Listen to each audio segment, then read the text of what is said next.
بسم اللہ الرحمن الرحیم۔ السلام علیکم ورحمۃ اللہ وبرکاتہ۔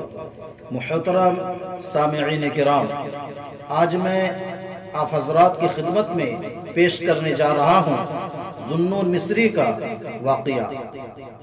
آپ لاسٹ تک بنے رہیے، انشاءاللہ آپ کو فائدہ ہوگا۔ تو چلیے آج کی بات شروع کرتے ہیں۔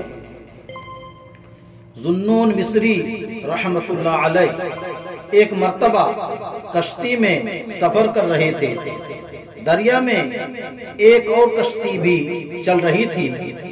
اس میں نوجوان مرد، عورتیں اور لڑکیاں سفر کر رہی تھی۔ وہ لوگ کچھ کھا پی رہے تھے اور ہنسی مذاق میں قہقہے بھی لگا رہے تھے۔ لگتا یوں تھا کہ وہ گندے لوگ تھے اور انہوں نے گندگی محفل لگائی ہوئی تھی۔ جب حضرت رحمت اللہ علیہ کی کشتی کے لوگوں نے ان کو دیکھا تو انہیں بڑا غصہ آیا اور ان میں سے ایک بندہ ذوالنون مصری رحمت اللہ علیہ کے پاس آیا اور عرض کیا، حضرت دیکھیے، ان کو خدا کا خوف نہیں ہے۔ یہ دریا کے پانی کے اندر بھی اس قسم کی گندگی حرکت کرنے کے لیے آئے ہوئے ہیں، پلا رہے ہیں اور قہقہے لگا رہے ہیں۔ لہذا آپ بددعا کر دیں کہ اللہ تعالی ان کی کشتی کو غرق کر دے۔